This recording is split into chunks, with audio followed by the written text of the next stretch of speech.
Boa tarde, bom dia, boa noite, amigos do Cistos no Caminho. Eu sou Orlando Sisto, para quem ainda não viu nenhum vídeo daqui, criador do Cistos no Caminho, do site do Cistos no Caminho, do albergue Cistos no Caminho em Santiago de Compostela, junto com meu irmão Ramiro. E hoje eu venho falar para vocês de um livro, de uma pessoa muito especial que está aqui, que é a Jove, né, a Jovimari Balottin, que me deu a honra de escrever o prólogo do meu livro, né? Difícil, né? Um guia sem etapas. E que me deu também a honra de escrever o prólogo do livro dela, que se chama Um Coati Caminhando por Aqui. É aqui, ó. Tá aqui e vocês podem ver por aqui também. Eu vou falar um pouco mais sobre ele. A Jove, ela fez o caminho dela, e eu acho que o nosso primeiro contato foi porque ela pediu que a gente ativasse aquele sistema de GPS, de acompanhamento por GPS, para que ela e não me lembro se era a mãe ou a irmã que estavam acompanhando. E desde lá a gente começou a criar uma relação de amizade muito, muito grande e bonita, que eu considero a Jove uma das minhas irmãs do caminho. É uma pessoa linda, além de ser muito boa escritora, ela também é poetisa.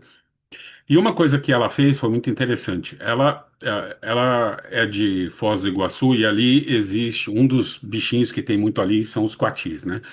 E ela comprou, eu vou até pegar aqui, ó.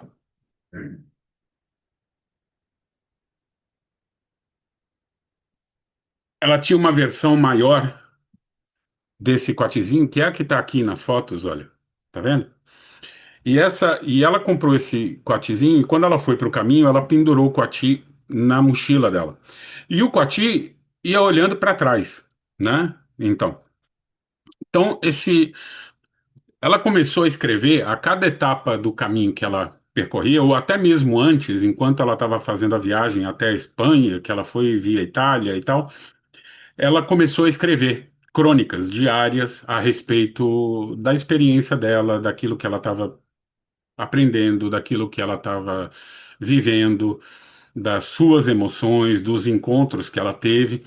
E ela começou a escrever isso e ela mandava para o filho, para o Felipe, e o Felipe escrevia e postava na página do Facebook dela. E eu me lembro que eu comecei a ver essas postagens e comecei a ficar encantado com tudo que ela escrevia. E no site antigo do Cistos no Caminho, eu abri uma seção somente de livros e eu copiava essas postagens do Facebook e colocava dia a dia ali. E eu fui vendo e percebendo que aquele material era tão bom que uma das coisas que eu infernizei a vida da Jo, para os íntimos, Jo, ah, que ela tinha que colocar isso num livro. Que esse material era bom demais para se perder em páginas de Facebook ou simplesmente que somente aqueles que a seguiam no Facebook pudessem ler, que ela tinha que colocar isso num livro. Aí, depois de um tempo, né, saiu o, né, Um Coati Caminhando por Aqui, que são crônicas diárias, né? Exatamente o livro se chama assim, né? Um Coati Caminhando por Aqui, Crônicas pelo Caminho de Santiago de Compostela, Espanha. E é um coati que não tem nome, não foi nomeado e é assim que deve ser, porque qualquer um de nós pode se colocar na posição deste coati, né? Inclusive ela me presenteou o livro para mim, para minha família, escreveu assim: Orlando e família. Obrigado pela amizade sincera, carinho e apoio antes, durante e após o meu caminho. Meus relatos ganharam visibilidade maior porque os cistos acreditaram e me fizeram ter confiança no sonho dentro de outro sonho. Bom caminho na vida e nas realizações sempre. Com carinho, João Balotin, 11 de outubro de 2018. Né? Talvez seja um dos livros de mais. Eu li de uma vez só. Eu fui do começo até o fim. É uma leitura muito fácil, muito tranquila, muito agradável e que te carrega. dia a dia do caminho, porque é realmente cada dia tem um, né? Ele te diz exatamente qual foi a data, qual foi a etapa, né? Então, primeiro dia de Saint-Jean-Pied-de-Port a Roncesvalles, e segundo dia Roncesvalles a Zubiri, terceiro dia Zubiri a Pamplona, e assim vai. E aí ela coloca não só a data, mas ela coloca a distância caminhada, ou seja, é realmente um livro de crônicas diárias da experiência dela no caminho. Mas a coisa mais linda disso aqui é o seguinte: o Coati ganhou vida própria. E o livro não é escrito pela Jove, o livro é escrito pelo Coati.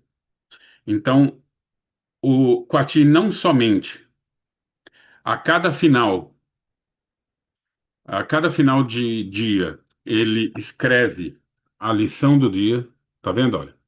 No caminho, a sensibilidade fica aguçada. Sentir o próprio cheiro da pele é uma novidade. Os perfumes e aromas mascaram nossa realidade humana de odores nem sempre agradáveis. Sabe? A cada dia, o Coati vai escrevendo uma lição, né? E cada uma mais linda que a outra. Se vocês olharem aqui embaixo, olha, aqui embaixo, tá ali a lição, que é uma frase que eu tomei, meio que roubei dela, e coloquei como a frase que ficava no topo da página dos Cistos no Caminho, na internet, que é a lição do 14º dia. Talvez não seja a mágica do caminho. Talvez sejam apenas humanos sendo humanos sem máscaras. Que é uma das coisas que o caminho realmente faz. Arranca as máscaras da gente e faz com que a gente volte a conhecer quem nós realmente somos. Eu vou. Eu fiz o prefácio do livro. Eu vou ler o prefácio do livro para vocês, tá? Eu acho que o prefácio ficou maior do que deveria, mas vamos lá. Muito já se escreveu sobre o caminho de Santiago e também sobre o ato de percorrer essa rota em atitude de peregrinação. Peregrinar é muito mais que o simples caminhar por terras estranhas ou longínquas. Peregrinar envolve uma certa atitude de entrega, de humildade, de agradecimento e principalmente de busca. Muitos tentam estabelecer um vínculo espiritual ou religioso a este processo, mas a verdade é que, independentemente da rota, do país, da origem, do destino e até mesmo da distância, peregrinar é, antes de tudo, uma busca de si mesmo, uma tentativa de encontrar respostas para perguntas que ainda não conhecemos, ou ainda mais importante, de sermos capazes de olhar para dentro de nós mesmos e novamente nos apresentarmos para este ilustre desconhecido que há muito não reconhecemos e responder: quem sou eu hoje? Quem quero ser amanhã? O grande problema é que não estamos mais preparados para responder essas perguntas. Ou, sendo mais preciso, não temos coragem de fazê-lo honestamente, porque é bem provável que não estejamos inclinados a aceitar a resposta. É sempre muito mais fácil criticar, avaliar e tecer todo tipo de comentários e avaliações sobre terceiros, já que tal processo não envolve qualquer responsabilidade ou mesmo compromisso honesto de buscar mudanças pessoais. No entanto, quando somos nós os sujeitos e predicados sob tal análise, automaticamente nossas defesas se armam. Nossa lista de justificativas se alinham e estamos então preparados para argumentar e defender nossas ações, nossos princípios, nossas prioridades e esconder nossos medos, inseguranças e pecados por detrás de máscaras que nos servem de escudo. E também de ferramentas através das quais buscamos sermos aceitos na sociedade, nos grupos de amigos, na família, enfim, no mundo. Abrimos mão de quem somos e aceitamos ser o que esperam de nós. Deixamos de ter luz própria e passamos simplesmente a refletir a luz alheia. E peregrinações como a do Caminho de Santiago não perdoam esse tipo de atitude. Elas nos desmascaram a força e a cada dia, a cada passo, nos despem destes falsos conceitos e nos ensinam de que é feita a nossa alma e abrem espaço para as reais mudanças. Mas não, não é fácil. Além da exigência física, é doloroso o processo de afastar a bruma que embaça o espelho de nossa alma e caminhar olhando para frente, para os lados e para dentro, tudo ao mesmo tempo. Enfim, é complicado e quase sempre doloroso. É justamente neste momento que se entende que a peregrinação que alcança seu objetivo é aquela que utiliza o mais importante recurso físico de nosso corpo, o coração. Nosso cérebro é capaz de processar todas as informações de nossos sentidos de forma clara, precisa, lógica e, obviamente, distorcida pela falta de emoção. Se permitirmos que cada experiência, absorvida e organizada pela mente, seja misturada às nossas memórias, à nossa história e aos nossos sentimentos, farão então o efeito que buscamos.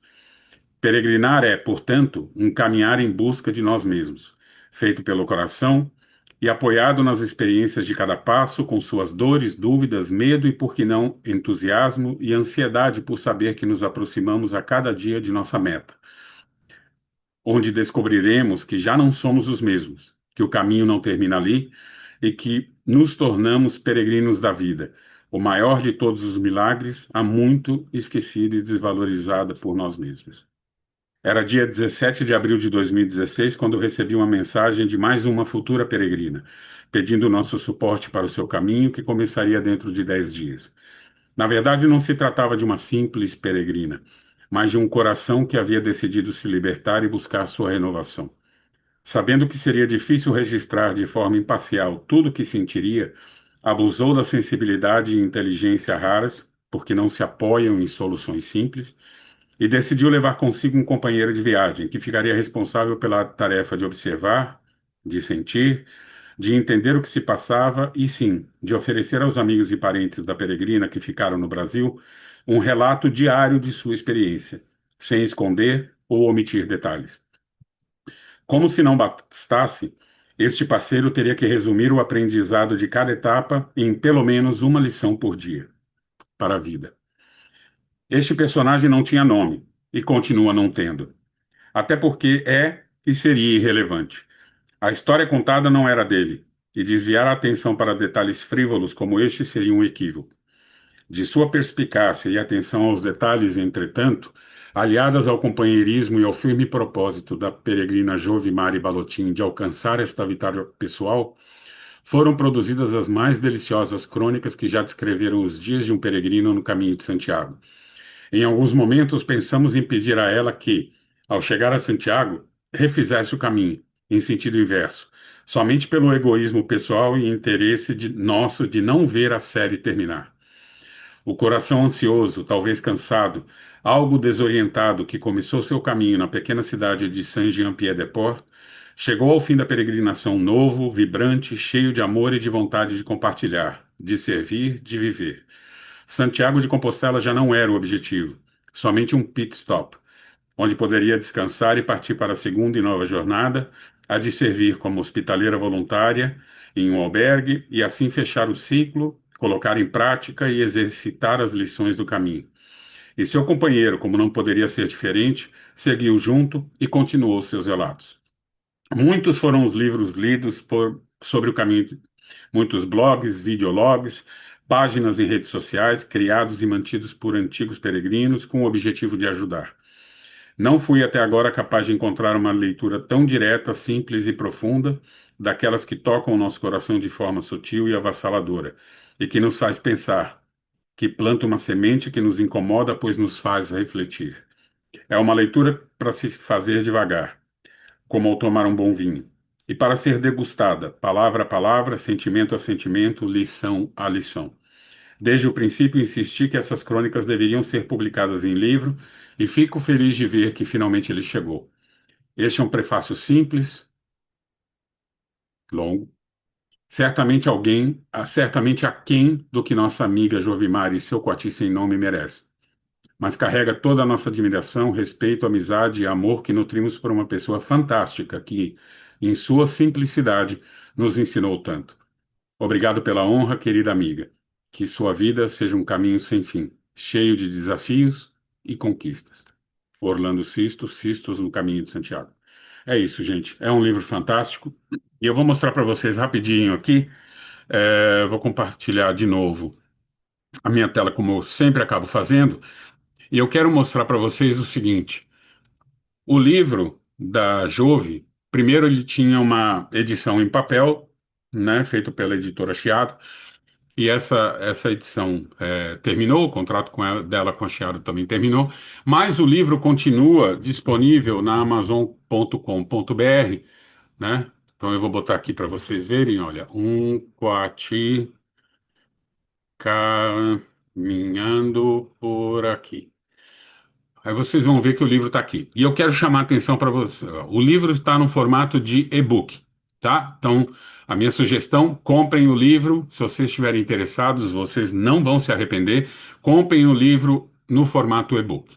Aí vocês vão ver que na Amazon aparece um livro aqui como se fosse em papel. Olha que preço maluco, 521,37. Esse preço não foi colocado pela Jove, tá?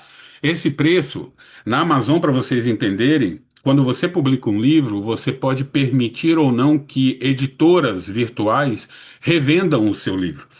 E esse livro está sendo revendido por uma editora virtual, deixa eu, que se chama, não, The Book Community.